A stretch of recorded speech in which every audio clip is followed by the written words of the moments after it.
Welcome to my channel, Spooky Stories. I've always been drawn to old ruins and historic buildings, but North Yorkshire is different. As I walked through these ancient halls, I could feel eyes watching me, faint whispers echoing in empty corridors, and a cold chill that made my heart race. Some places looked peaceful in daylight, only to reveal hidden shadows and secrets as darkness fell.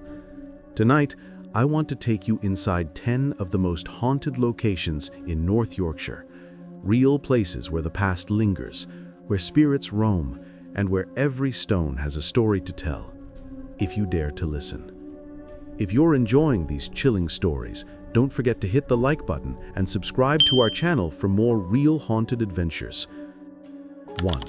Bolton Castle, North Yorkshire. I still remember the first moment I stepped through the heavy oak gate of Bolton Castle. The sky had turned a dark, slate gray, and the last rays of the evening clung desperately to the ancient stone walls. I was completely alone. No tour group, no guide, just me, my torch, and a creeping feeling that something wasn't right. I had read the history, Mary, Queen of Scots, imprisoned here in 1568, but nothing in any history book could have prepared me for what I was about to experience. As I climbed the narrow spiral staircase of the southwest tower, Mary's old apartment, the torch flickered violently. Then I heard it, a soft thump. Step. Pause. Step. My heart nearly stopped. I froze, listening, every nerve on fire. The corridor above was empty, silent, yet I felt it. Someone watching me. I forced myself to turn. Nothing. Only the arched doorway, the faint light from the windows, and my reflection in the polished brass sconce. I moved forward into the great hall, silent except for a whisper of wind through a high window. And then a low moan, distant, chilling, unmistakable. It came from below, the dungeon, the very place where prisoners once lay cold, dark, forgotten. I shivered, my hand trembling on the torch. As I hurried to the courtyard, I saw her, a figure in a dark hooded cloak, standing by the east curtain wall, completely still, watching. My breath caught. I blinked, and she vanished. Later, the caretaker told me he had seen her 2 separate times. That night, lying awake in the guest chamber, the castle seemed alive. The footsteps, the whispers, the cold drafts, were they just tricks of the mind? Perhaps. But deep inside, I knew. Bolton Castle remembers, and that night, one ghost chose to reveal herself to me. 2. Spofford Castle, North Yorkshire. I had always been drawn to old ruins, but Spofford Castle felt different the moment I arrived. The sun was setting behind the rolling hills of North Yorkshire, and a cold wind swept across the crumbling walls. I was alone, just me and the castle. The locals had whispered about its haunted past, tales of ghostly nights and shadowy figures wandering the ruins at night. I thought I was prepared, but I wasn't. I stepped carefully over the broken stone steps, each footfall echoing in the empty halls. The great hall lay ahead, its arches and windows casting long, dark shadows. Then I heard it, a soft dragging sound, almost like armor scraping against stone. My heart pounded. I stopped, holding my breath. Step. Pause. Step. It was deliberate, methodical, and coming closer. I turned the corner into a narrow corridor. Nothing. The hall was empty, yet I felt it. Someone watching me. The air grew colder, and my breath became visible in front of me. I pressed on, trying to convince myself it was just the wind, just my imagination, but the whispers started next. Faint, almost inaudible. Voices calling out in the distance, echoes of a past long gone. I climbed the stairs to the upper battlements, hoping to get some fresh air, some clarity. And then I saw him. A knight, or at least what appeared to be one, standing silently near the edge of the ruined wall. His armor shimmered in the fading light, yet there was no reflection, no sound, just eyes, dark, hollow, staring straight at me. I froze. The wind blew, and in an instant, he was gone. I hurried down to the courtyard, my heart racing, but the feeling didn't leave me. Even now, when I close my eyes, I can feel the cold that seeped into my bones, the weight of unseen eyes, the sense that Spofford Castle remembers. And that night, I didn't just visit ruins, I walked among echoes of the past, and one ghost made sure I knew I was not alone. 3. Harddraw Scar, North Yorkshire. I had been hiking all afternoon through the Yorkshire dales, following the winding trails and the roar of distant waterfalls. As the sun dipped low, I finally reached Harddraw Scar. At first, it seemed like just another waterfall, a natural wonder cascading over ragged rocks. But the locals had warned me. They said, strange things happen here after dark. I laughed it off. I thought I was just here to enjoy the beauty. I was wrong. The path to the base of the waterfall was steep and slippery. My boots crunched against wet leaves as I walked closer, the mist rising from the falls brushing against my face. Suddenly, the sound of the water seemed different, louder, almost like whispers mixed with the roar. I stopped. My heart skipped a beat. Could it be the wind, or something else? Then I heard it. A faint, echoing footstep behind me on the mossy stones. Step. Pause. Step. I whipped around. No one. Just the shadows of the rocks, stretching long in the fading sunlight. My palms felt sweaty, and my breath came in short gasps. I took a few steps forward, trying to convince myself it was nothing, but the whispers came again, soft and almost human, calling my name. I shined my torch along the cliff edge as the mist grew thicker. That's when I saw her. A figure, pale and drenched, standing near the waterfall's edge. She didn't move, just stared at me with hollow eyes, her hair plastered to her face by the spray. I froze. My voice caught in my throat, and then she vanished. The mist swirled as if she had never been there, leaving only the cold dampness against my skin. I hurried back along the path, heart racing, trying to shake off the feeling that I wasn't alone.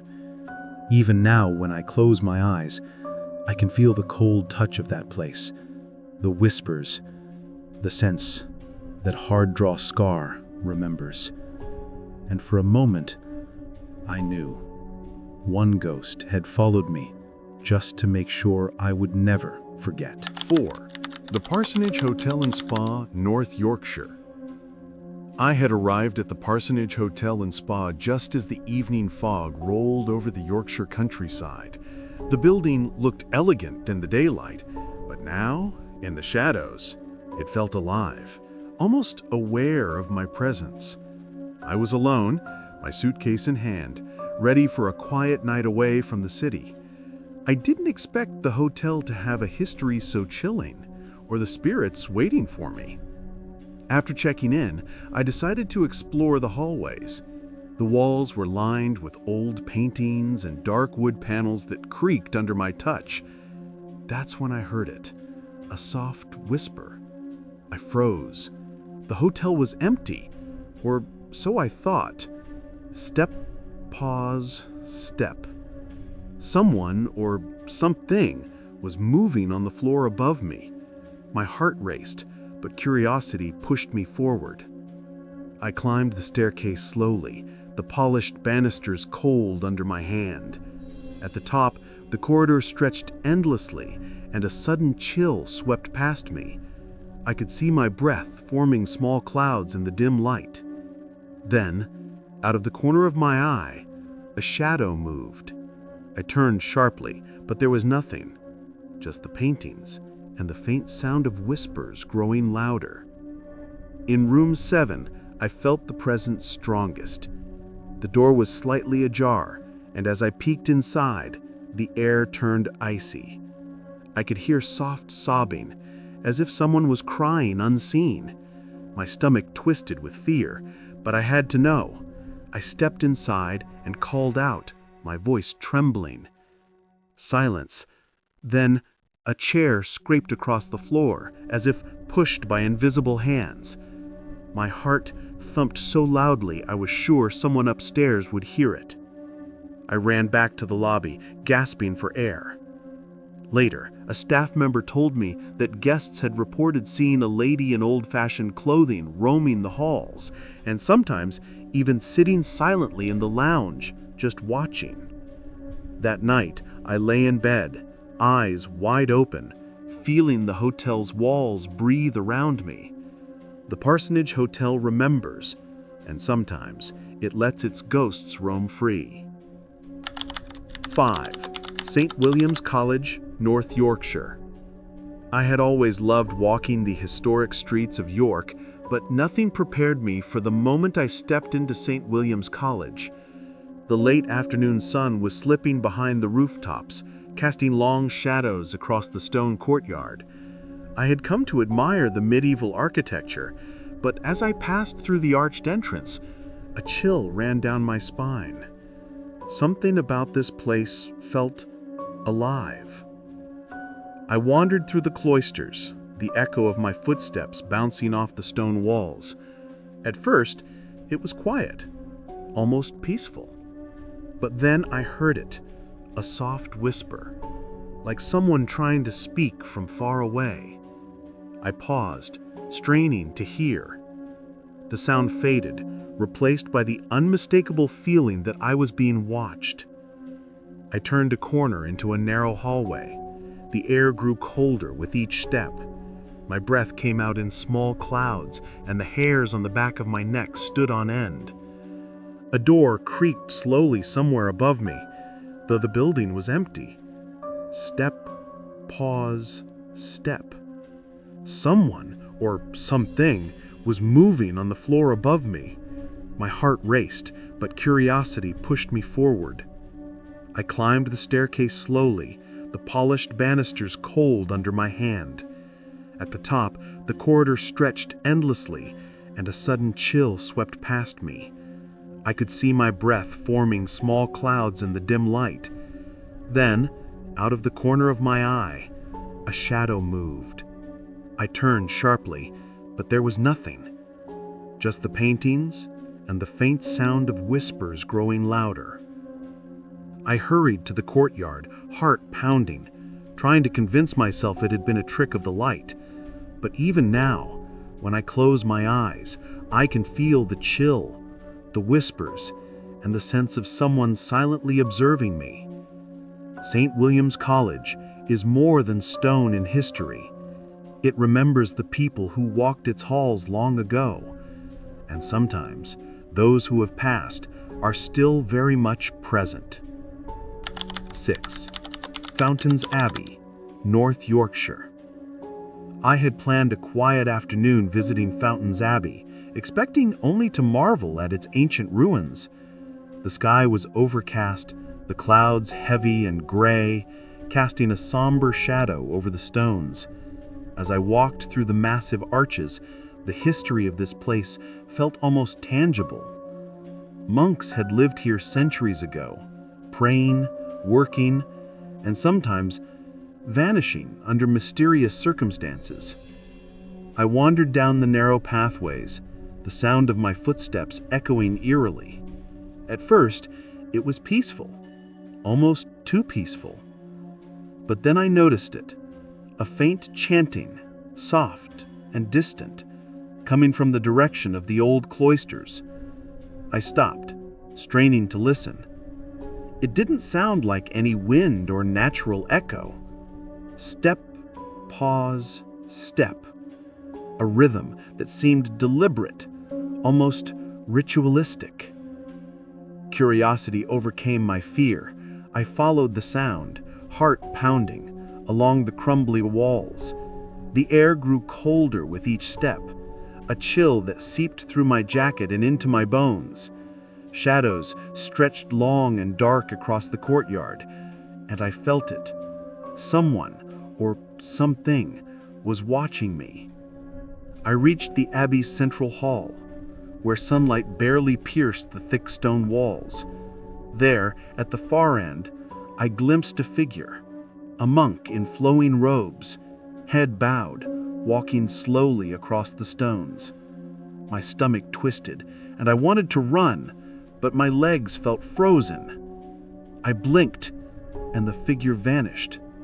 Just a cold breeze remained, whispering through the arches.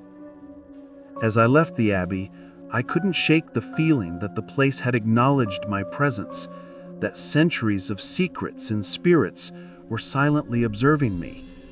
That night, lying in bed, I could still feel it, the presence of history, of spirits that refused to leave. Fountains Abbey is not just history frozen in stone. It is alive with echoes of the past. And if you visit, sometimes the monks still walk among the ruins, silently reminding you that they were here long before you arrived, and may be there long after you leave. 7. Captain Cook Memorial Museum, North Yorkshire. I had always been fascinated by history, so visiting the Captain Cook Memorial Museum in Whitby felt like stepping back in time. The afternoon light filtered through the narrow windows, casting long shadows across the wooden floors and antique furniture. I expected quiet reflection, maybe a few tourists, but what I didn't expect was to feel watched. I wandered through the rooms, admiring the maps, artifacts, and the very desk where Captain Cook had planned his voyages. That's when I heard it, a faint creaking, like footsteps, though the museum was nearly empty. Step, pause, step. My heart skipped a beat. I turned, but there was no one, only the soft rustle of the curtains in the breeze. Curiosity and a hint of fear pushed me forward. As I approached the back room, the air grew colder. My breath came out in small clouds, though the heater was on. Then I saw it, a shadow move across the floor, just out of my corner of my eye. I blinked. Gone. My stomach twisted, but I forced myself to keep moving. In the next gallery, I felt it again. Presence. Not imagined, not explained. It was as if someone or something was following me silently, watching my every step. Then, in the corner of the room, I saw her. A woman in old-fashioned clothing, pale and still, staring at me. I couldn't move. I couldn't speak. And just as suddenly, she disappeared, leaving only a chill in the air. I left the museum quickly, heart pounding.